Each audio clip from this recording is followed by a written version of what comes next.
ദൈവത്തിരുനാമത്തിന് മഹത്വമുണ്ടാവട്ടെ. Bible reading പ്രോഗ്രാമിൽ സംബന്ധിക്കുന്ന ഏവർക്കും കർത്തൃനാമത്തിൽ സ്നേഹവന്ദനം. 2 ശമൂവേലിൻ്റെ അവസാന അധ്യായമായ 24-ാം അധ്യായം നമ്മളിന്ന് വായിച്ച് ധ്യാനിക്കുകയാണ്. ഇതോടുകൂടി ശമൂവേലിൻ്റെ പുസ്തകം നമ്മൾ വായിച്ച് ഇവിടെ സമാപിക്കും. ഈ 24-ാം അധ്യായത്തിൽ ദാവീദ് ജനത്തിൻ്റെ സംഖ്യ എടുക്കുകയാണ്. താൻ എത്ര പേർക്ക് അധിപതിയാണെന്ന് അറിയുന്നതിനോ അല്ലെങ്കിൽ എത്ര പേര് യുദ്ധസന്നദ്ധരായിട്ടുണ്ടെന്ന് അറിയുന്നതെന്നോ താൻ എത്രമാത്രം ശക്തനാണെന്ന് മനസ്സിലാക്കുന്നതിന് വേണ്ടിയായിരിക്കാം ഇങ്ങനൊരു ശ്രമം അദ്ദേഹം നടത്തുന്നത്. അതിൻ്റെ ആദ്യത്തെ വാക്യങ്ങളിൽ ദൈവം പറഞ്ഞിട്ടാണ് അദ്ദേഹം ഇത് ചെയ്യുന്നതെന്നൊരു സൂചനയുണ്ട്. എന്നാൽ 1 ദിനവൃത്താന്തം 21-ന്റെ 1-ാം വാക്യം നമ്മൾ വായിക്കുമ്പോൾ പിശാചിൻ്റെ പ്രേരണയാലാണ് ദാവീദ് ചെയ്യുന്നതെന്ന് അവിടെ വ്യക്തമായി പറയുന്നുണ്ട്. മാത്രമല്ല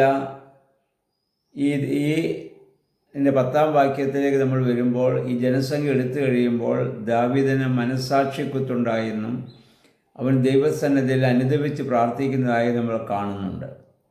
അപ്പോൾ ഇത് ദൈവം പറഞ്ഞിട്ടല്ല, ദാവീദ് സ്വയം ചെയ്യുന്നതായ ഒരു കാര്യമാണ്.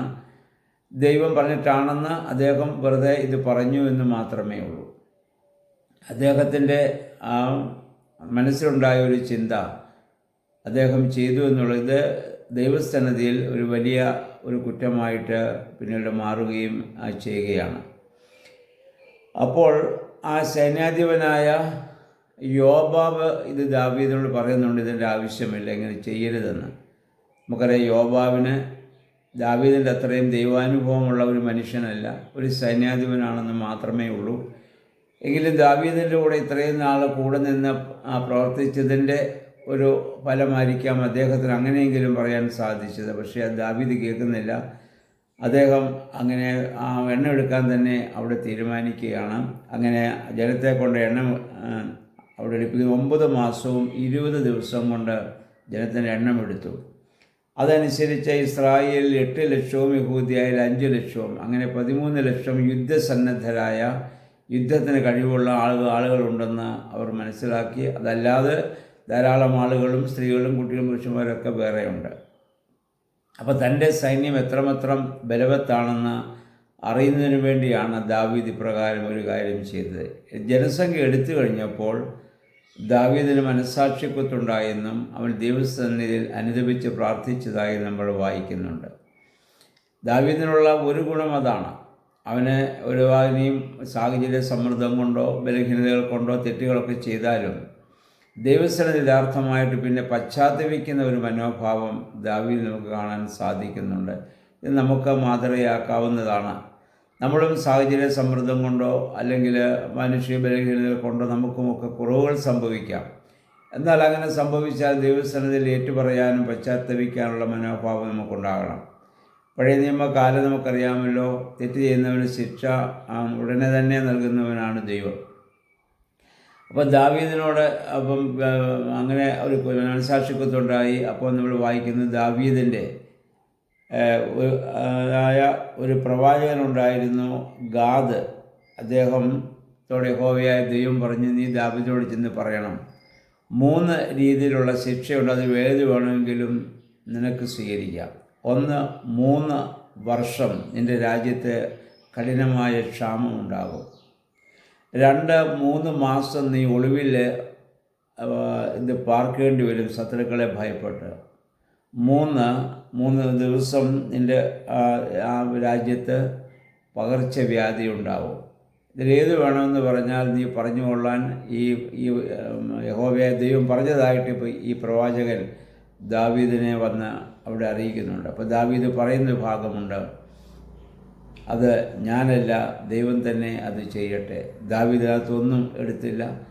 അപ്പോൾ യഹോവയായ ദൈവം ഒരു ദിവസം കൊണ്ട് ഒരു വ്യാധി അയച്ച് 70,000 പേർ അവിടെ മരിച്ചു പോകുന്നതായി നമ്മൾ കാണുന്നുണ്ട്. മനുഷ്യൻ എത്രമാത്രം അതിൽ കണക്കുകൾ കൂട്ടിയാലും അത് ദൈവഹിതമല്ല എങ്കിൽ ദൈവത്തിന് ഒരു ദിവസം കൊണ്ട് അതെല്ലാം ഇല്ലാതാക്കാൻ സാധിക്കുമെന്നുള്ള ഒരു വലിയ പാഠം അവിടെ നമുക്ക് മനസ്സിലാക്കാൻ സാധിക്കുന്നുണ്ട്. അത് ദാവീദിനെ മനസ്സിലാക്കാൻ വേണ്ടി തന്നെയാണ് ദൈവം ഇങ്ങനെ ചെയ്യുന്നത് നമുക്ക് വിചാരിക്കാം. മനുഷ്യൻ്റെ കണക്ക് അവന് ദാവീദ് മനസ്സിൽ അഹങ്കരിച്ചിട്ടുണ്ടാകും. ഇത്ര ലക്ഷം പടയാളികൾ എനിക്കുണ്ട്, ഈ ലോകത്ത് ആർക്കും എന്നെ ഒന്നും ചെയ്യാനാവില്ല, എനിക്കെല്ലാവരെയും കീഴ്പ്പെടുത്താൻ സാധിക്കുമെന്നുള്ള അഹന്ത. ആ അഹന്തയ്ക്ക് ദൈവം കൊടുത്തതായ മറുപടിയാണ്, ദൈവം മനസ്സിലൊന്ന് നിരൂപിച്ചാൽ നിമിഷ നേരം കൊണ്ട് ഇതെല്ലാം അവസാനിക്കും. ഇത് നമ്മൾ മനസ്സിലാക്കേണ്ടതാണ്. നമ്മൾ പല കാര്യങ്ങൾ ഇങ്ങനെ മനസ്സിൽ നമ്മൾ കണക്ക് കൂട്ടാറുണ്ട്. എനിക്ക് ഇത്ര മാത്രമുണ്ട്, അല്ലെങ്കിൽ ഇത്ര സമ്പത്തുണ്ട്, അല്ലെങ്കിൽ ഇത്ര ആരോഗ്യമുണ്ട്, അല്ലെങ്കിൽ ഇത്രമായ സംരക്ഷണത്തിനുള്ള എല്ലാ സംവിധാനങ്ങളുമുണ്ട്. പക്ഷെ ദൈവത്തിൻ്റെ ആ കാരുണ്യം നമുക്കില്ല എങ്കിൽ നമുക്കൊന്നും ചെയ്യാനാവില്ല എന്ന സത്യം ഇതിൽ നിന്ന് നമ്മൾ ഇത് മനസ്സിലാക്കേണ്ടതാണ്. ദാവീദ് അങ്ങനെ അനുഭവിച്ചു. അതിൻ്റെ പരിണതഫലമായി യഹോവയ്ക്ക് ഒരു യാഗമർപ്പിക്കാൻ അദ്ദേഹം അവിടെ ഇത് തീരുമാനിക്കുകയാണ്. ദാവീദ് അതിനുവേണ്ടി തീരുമാനിക്കുന്നു. അതിനുള്ള സ്ഥലം യഹോവ തന്നെ അവിടെ നിർദ്ദേശിച്ചു കൊടുക്കുന്നുണ്ട്. അത് ഏത് സ്ഥലമാണെന്ന് വെച്ചാൽ അബ്രഹാം ഇസ്ഹാക്കിനെ ബലിയർപ്പിച്ച മോറിയ മലയിലുള്ള അരവനായുടെ മെതിക്കളത്തിന് സമീപമാണ്. ഈ സ്ഥലത്താണ് പിന്നീട് ശലോമോൻ ദൈവാലയം പണിയുന്നതെന്ന് 2 ദിനവൃത്താന്തം 3:1 നമുക്ക് കാണാൻ സാധിക്കും. അബ്രഹാം ഇസ്ഹാക്കിനെ എവിടെ ബലിയർപ്പിക്കാൻ വേണ്ടി ഭാവിച്ചുവോ അവിടെയാണ് യെരുശലേം ദേവാലയം പിന്നെ പണിയാൻ കാരണമായി തീർന്നത്. അതുകൊണ്ട് നമ്മുടെ വിശുദ്ധ കുർബാനയിൽ പ്രകാരം പാടുന്നുണ്ടല്ലോ, ഇവിടെ പുത്രൻ കൈകളിലാണിതറയ്ക്കപ്പെട്ടു, ഇസ്ഹാക്കിൻ്റെ കെട്ടുകളെ ഛേദിച്ചതും അവിടെ. ഇസ്ഹാക്കിൻ്റെ കെട്ടുകളെ ഛേദിച്ച ആ മോറിയാമലയിലാണ്, ആ മലയാണ് ഗോകുൽത്തയായി മാറിയത്. അവിടെയാണ് കർത്താവ് ക്രൂശിൽ മരിക്കാൻ കാരണമായി തീർന്നത്. അപ്പോൾ ദാവീദ് ചെയ്തതായ തെറ്റിന് പരിഹാരമായി അവൻ യാഗമർപ്പിച്ചതായ സ്ഥലത്ത് നമ്മുടെ തെറ്റുകൾക്ക് പരിഹാരമായി നമ്മുടെ കർത്താവ് യാഗമായി തീരുന്ന വലിയൊരു അനുഭവം നമുക്കിവിടെ കാണാൻ സാധിക്കുന്നുണ്ട്. അപ്പോൾ ഈ അരവന എന്ന് പറയുന്ന ദാവീദ്, അവിടുത്തെ രാജാവ് ദാവീദിനോട് പറയുന്നുണ്ട്, യാഗമർപ്പിക്കാനുള്ള കാളകളും വിറകുകളൊക്കെ കൊണ്ട് നീ ഇത് ദാനമായിട്ട് എടുത്തുകൊള്ളുക. ദാവീദിനെ കണ്ടപ്പോൾ അദ്ദേഹത്തിന് ആ ദാവീദ് രാജാവിനുള്ള ബഹുമാനാർത്ഥം ആ രാജാവ് ഇതെല്ലാം അവിടെ നൽകുന്നുണ്ട്. പക്ഷെ ദാവീദ് പറയുന്ന ഒരു വാക്യമുണ്ട്, അതിൽ 24-ാം വാക്യം ഇതാണ്, എനിക്ക് ഒരു ചിലവുമില്ലാത്ത യാഗം യഹോവയ്ക്ക് ഞാൻ അർപ്പിക്കുകയില്ല എന്ന് പറഞ്ഞ് ദാവീദ് വില കൊടുത്ത സ്ഥലം വാങ്ങിയിട്ട് അവിടെയാണ് യാഗമർപ്പിച്ചത്. എനിക്ക് ചിലവില്ലാത്ത ഒരു സ്ഥലത്ത് ഞാൻ യഹോവയ്ക്ക് യാഗമർപ്പിക്കുക. ഇത് നമ്മുടെ ജീവിതത്തിൽ നമ്മൾ മാതൃകയാക്കേണ്ടതാണ്. നമുക്ക് ആ ചിലവില്ലാത്തതൊന്നും ദൈവത്തിന് നൽകാൻ പാടില്ല. നമുക്ക് ചിലവുള്ളതാണ് ദൈവത്തിന് നമ്മൾ ഇത് നൽകേണ്ടത്. അപ്പോൾ നമ്മുടെ അധ്വാന ഫലം അത് ദൈവം നമുക്ക് തരുന്നതായ അനുഗ്രഹമാണ്. അതിനുള്ള സാഹചര്യം ദൈവം നമുക്ക് തന്നു, ആരോഗ്യം നമുക്ക് തരുന്നു, ഫലം ദൈവം നൽകുന്നു. അത് നമ്മുടെ അധ്വാന ഫലത്തിൽ നിന്ന് വേണം ദൈവത്തിന് നമ്മൾ സമർപ്പിക്കുവാൻ. വെറുതെ കിട്ടിയതല്ല നമ്മൾ സമർപ്പിക്കേണ്ടത്. ഇതിനു മുമ്പ് അബ്രഹാം തൻ്റെ ഭാര്യയായ സാറായെ കബറടക്കുന്നതായ സമയത്ത് അന്ന് അവിടുത്തെ ആ പ്രദേശത്തെ ആളുകൾ അബ്രഹാമിനോട് പറഞ്ഞു, നിനക്കിഷ്ടമുള്ള സ്ഥലം നീ എടുത്തുകൊള്ളുക. അബ്രഹാം പറഞ്ഞു, ദാനമായി ലഭിച്ച സ്ഥലത്തല്ലോ എൻ്റെ ഭാര്യയെ ഞാൻ അടക്കുകയില്ല. 400 വെള്ളിക്കാശ് കൊടുത്ത് ഒരു സ്ഥലം വാങ്ങി അവിടെയാണ് മക്പേല ഗുഹ പണിത് അവിടെ സാറയെ അബ്രഹാം സംസ്കരിച്ചതെന്ന് നമുക്കറിയാം. അപ്പോൾ നമ്മളും ഇത് മാതൃകയാക്കേണ്ടതാണ്. ദൈവസന്നിധിയിൽ നമ്മൾ ചെയ്യുന്നതായ ഓരോന്നും ദൈവം നമുക്ക് നൽകിയ അനുഗ്രഹത്തിൽ നിന്ന് നമുക്ക് ഇത് ചിലവുള്ളതാണ് നമ്മളവിടെ അർപ്പിക്കേണ്ടത്. നമുക്ക് ചിലവില്ലാത്തതോ ദാനമായി ലഭിച്ചതോ അല്ല ദൈവത്തിന് നമ്മൾ നൽകേണ്ടതെന്ന കാര്യം നമ്മൾ ഓർത്തിരിക്കേണ്ടതാണ്. അതുപോലെ തന്നെ മറ്റുള്ളവരെ നമ്മൾ സഹായിക്കുമ്പോൾ നമ്മുടെ അധ്വാന ഫലത്തിൽ നിന്ന് സഹായിക്കാൻ നമുക്ക് സാധിക്കണം. കാരണം മറ്റുള്ളവർക്ക് നൽകുന്നത് ദൈവത്തിനാണ് നമ്മൾ നൽകുന്നത്. നിങ്ങൾ എളിയവർ ചെയ്തത് എനിക്ക് ചെയ്തു എന്നാണല്ലോ ദൈവം പറഞ്ഞത്. അപ്പോൾ ഇങ്ങനെയുള്ളതായ ഒരു കാര്യങ്ങളൊക്കെ നമ്മുടെ ജീവിതത്തിൽ പ്രാവർത്തികമാക്കുവാൻ നമുക്ക് ഇടയായിട്ട് തീരണം. ദാവീദിൻ്റെ ജീവിതവുമായി ബന്ധപ്പെട്ട് അതിൻ്റെ ഒരു അവസാന നാളുകളിൽ വരെയുള്ള കാര്യങ്ങൾ ഇപ്പോൾ നമ്മളിവിടെ നിന്ന് മനസ്സിലാക്കാൻ സാധിച്ചു. ഇന്നുകൊണ്ട് ഈ പുസ്തകം ഇവിടെ നമ്മൾ വായിച്ച് കഴിയുകയാണ്. നാളെ മുതൽ രാജാക്കന്മാരുടെ പുസ്തകത്തിലേക്ക് നമ്മൾ പ്രവേശിക്കും. ഇത്രയും നാൾ ഈ ബൈബിൾ റീഡിങ്ങിൽ സഹകരിച്ച എല്ലാവരോടുമുള്ളതായ പ്രത്യേകമായ നന്ദി അറിയിക്കുന്നു.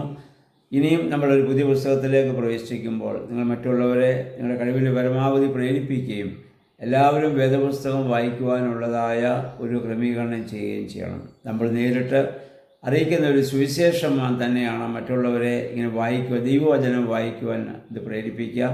ഇത്രയും നാൾ നമ്മൾ ഈ വേദപുസ്തകം വായിക്കുകയും ധ്യാനിക്കുകയും ചിന്തിക്കുകയും ചെയ്യുമ്പോൾ ദൈവത്തിൻ്റെ ആ അത്ഭുതകരമായ പ്രവർത്തനങ്ങളും അല്ലെങ്കിൽ മനുഷ്യൻ്റെതായ കുറവുകളും അതിന് നൽകുന്നതായ പരിഹാരങ്ങളും ഒക്കെ നമുക്ക് കാണാൻ സാധിച്ചു. അവസാനം ദാവീദ് രാജാവിനെ കുറിച്ചാണ് നമ്മൾ പഠിച്ചു വന്നത്. എത്രയോ നിസ്സാരമായൊരു അവസ്ഥയിൽ നിന്ന് ദൈവം അദ്ദേഹത്തെ ഉയർത്തിക്കൊണ്ടുവന്നു. ഇന്ന് ദൈവപുത്രന് ആ ഗോത്രത്തിൽ നിന്ന് ജന്മമെടുക്കുവാൻ തക്കവണ്ണം, പൂർവ്വപിതാവായി മാറുവാൻ തക്കവണ്ണം ദാവീദിൻ്റെ താഴ്മയും വിനയവും ദൈവസന്നിധിയിലുള്ള സമർപ്പണം മുഖാന്തരമായി തീർന്നു എന്ന് നമ്മൾ മനസ്സിലാക്കേണ്ടതാണ്. അതുകൊണ്ട് ദാവീദിൻ്റെ ജീവിതത്തിൽ ഒരുപാട് കുറവുകളും ബലഹീനതകളുമുണ്ട്. അത് നമ്മൾ മനസ്സിലാക്കിയ അങ്ങനെയുള്ള കുറവുകൾ നമ്മുടെ ജീവിതത്തിൽ സംഭവിക്കാതെ ദാവീദിൻ്റെ ജീവിതത്തിൽ കണ്ടതായ നന്മകളെ നമ്മുടെ ജീവിതത്തിൽ പ്രാവർത്തികമാക്കുവാൻ നമുക്കിടയാകണം. ദൈവമേ, പരിശുദ്ധാത്മാവേ, അതിന് ഞങ്ങളെ ശക്തീകരിക്കണമെന്നുള്ള പ്രാർത്ഥനയോടെ നമുക്ക് വീണ്ടും ഈ വേദപുസ്തക വായന മുന്നോട്ട് പോകാം. ദൈവത്തിന് നമ്മെ എല്ലാവരെയും സഹായിക്കുമാറാകട്ടെ.